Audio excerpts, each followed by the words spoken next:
Hello दोस्तों, स्वागत है आपका मेरे यूट्यूब चैनल एजुकेशन घर में। मित्रों, हम बात कर रहे थे संसाधनों की, जिसमें हमने पशु संसाधन पढ़ लिया था। आज हम पढ़ेंगे वन संसाधन। देखिए, वनों का हमारे देश में प्राकृतिक महत्व से ज़्यादा धार्मिक महत्व भी अलग है, क्योंकि वृक्षों को हम देवता मानकर पूजते हैं।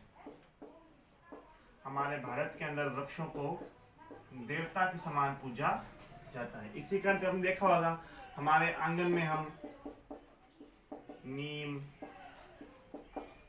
तुलसी आदि के पौधे हम लगाते हैं, क्योंकि ये हमारे धार्मिक मान्यता को भी दर्शाते हैं। तो पौधों का या वनों का धार्मिक प्राकृतिक महत्व भी है। धार्मिक और प्राकृतिक दोनों महत्व होता है। वन हमारे लिए बहुत ही महत्वपूर्ण है। एक नीति आई थी सन 1952 की, राष्ट्रीय वन नीति। 1952 की राष्ट्रीय वन नीति के अनुसार देश के 33% भूभाग पर वन होने आवश्यक है।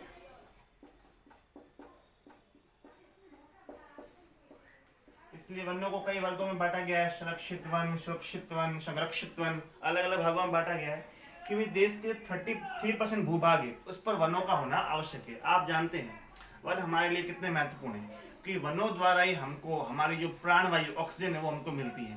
क्योंकि वन है जो श्वसन क्रिया में वो कार्बन डाइऑक्साइड तो क्या करते हैं, ग्रहण करते हैं, और ऑक्सीजन को निष्कासित करते हैं। वही हमारे लिए प्राणवायु के रूप में उपयोगी है। और साथ ही साथ जो वैश्विक तापमान है, ग्लोबल वार्मिंग है, उसको कंट्रोल करने का कार्य भी वन करते हैं। तो वन हमारे लिए बड़े महत्वपूर्ण है। आजकल क्या है कि वनों का विनाश बहुत अत्यधिक हो रहा है। अत्यधिक मात्रा में वन बहुत कम होते जा रहे हैं। उसके कारण क्या है, वनों के विनाश के कारण क्या है, पढ़ते हैं हम। देखिए,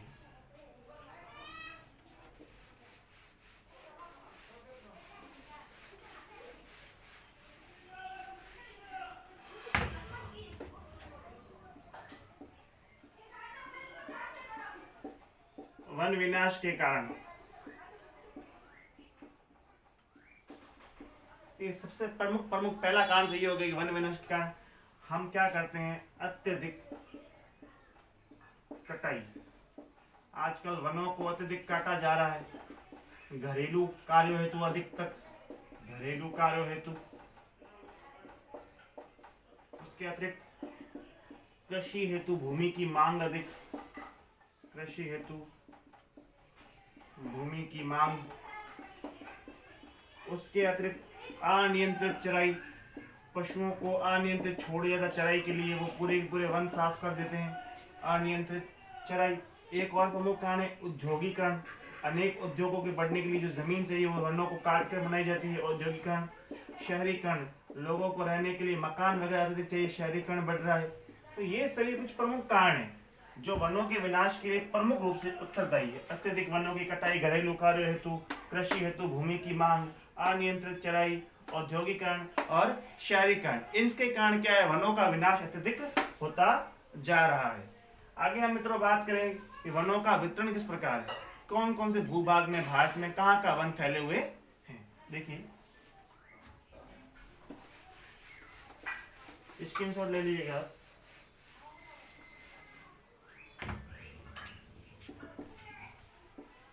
देखिए, वनों का वितरण, प्रमुख जो वितरण आता है वह आता है उष्ण कटिबंधीय सदाबहार वन।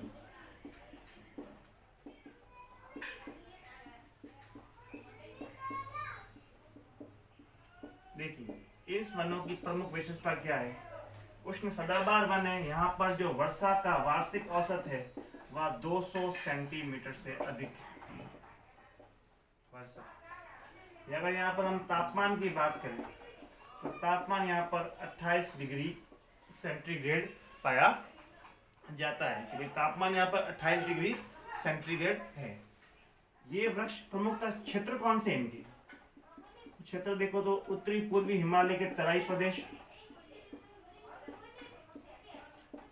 उत्तरी पूर्वी हिमालय के तराई प्रदेश, असम, मेघालय, त्रिपुरा, नागालैंड, इन क्षेत्रों में ये उष्णकटिबंधीय सदाबहार वन प्रमुखता पाए जाते हैं। इनकी विशेषता क्या है? इनकी लकड़ी कठोर और काली होती है, काले रंग की होती है। लकड़ी कठोर व काले रंग की, लंबाई अधिक होती है 40 से 60 मीटर, 40 से 60 मीटर, पहाड़ी क्षेत्रों में रहते हैं 40 से 60 मीटर। इसके मुख्य वृक्ष कौन कौन से हैं? मुख्य वृक्षों की बात करें हम तो लौह काष्ठ, नागफणी, लौह काष्ठ, नागफणी, और लंबाई की ज्यादा बात करें तो ताड़ का पेड़ आता है, रबड़, ये सभी आ जाएंगे उष्णकटिबंधीय सदाबहार वन के अंदर। वर्षा 2 सेंटीमीटर से अधिक, तापमान 28 डिग्री सेंटीग्रेड, क्षेत्र है उत्तरी पूर्वी हिमालय के तराई प्रदेश, असम, मेघालय, त्रिपुरा, नागालैंड। लकड़ी इनकी कठोर व काले रंग की, लंबाई 40 से 60 मीटर। वृक्ष होते हैं लौह काष्ठ, नागफनी, ताड़, रबड़। दूसरा हम बात करेंगे मानसून या पतझड़ वन।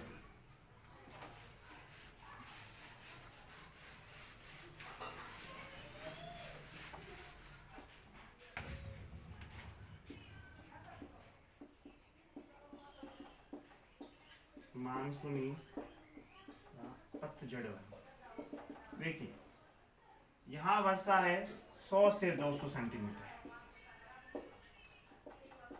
तापमान की बात करें तो 26 डिग्री सेंटीग्रेड से 30 डिग्री सेंटीग्रेड के मध्य यहाँ पर टेम्परेचर पाया जाता है। क्या होता है, यहाँ पर पत्तियां झड़ के नीचे गिर जाती है, पत्तियां झड़कर नीचे गिरती है, इस कारण इसको पतझड़ भी कहते हैं। गिरने को पतझड़ कहलाता है, इसलिए इनको पतझड़ बनी, क्योंकि पत्तियां नीचे गर्मियों में हवाएं चलती है तो पत्तियां पतझड़ बन के नीचे गिर जाती है।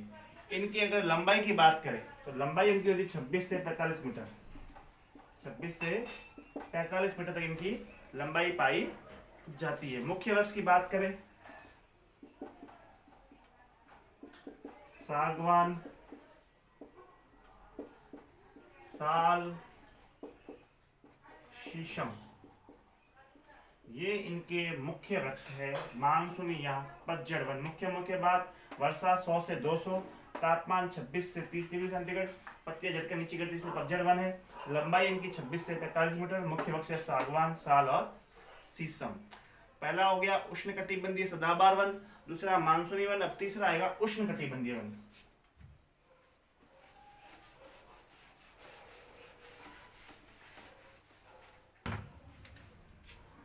तीसरा हम बात करें उष्ण कटिबंधीय वन। देखिए प्रमुख बात यहाँ वर्षा की करेंगे। यहाँ वर्षा होती है 50 से 100 सेंटीमीटर, तापमान 28 डिग्री सेंटीग्रेड के करीब। और अगर यहाँ पे प्रमुख वृक्षों की बात करें तो बबूल, खेजड़ा, कैर, ये यहाँ के प्रमुख हैं। इसके बाद हम बात करते हैं मरुस्थलीय वन, यानी रेगिस्तानी वन होते हैं मरुस्थलीय वन। देखिए मरुस्थलीय वन, यहाँ वर्षा 50 सेंटीमीटर से भी कम, ये वर्षा बहुत कम। टेम्परेचर की बात करें तो 25 डिग्री सेंटीग्रेड से 35 डिग्री सेंटीग्रेड तक यहाँ टेम्परेचर रहता है। यहाँ के मुख्य वृक्षों की अगर हम बात करें तो यहाँ पर नागफनी सबसे प्रमुख पाई जाती है। नागफनी, पेड़ और खेजड़ा, ये यहाँ के प्रमुख वन है। अगला हम बात करते हैं पर्वतीय वनों।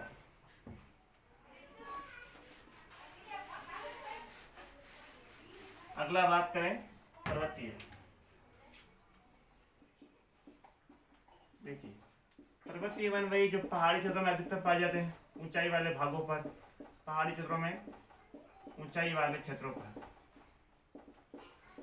जैसे हमारे हिमालय के प्रदेश, हिमालय प्रदेश, जो हिमालय वाले प्रदेश हैं वह सभी के सभी इसी के अंतर्गत आएंगे, हिमालय प्रदेश। आगे हम बात करें, एक अगला टॉपिक आता है ज्वारीय व दलदली वन।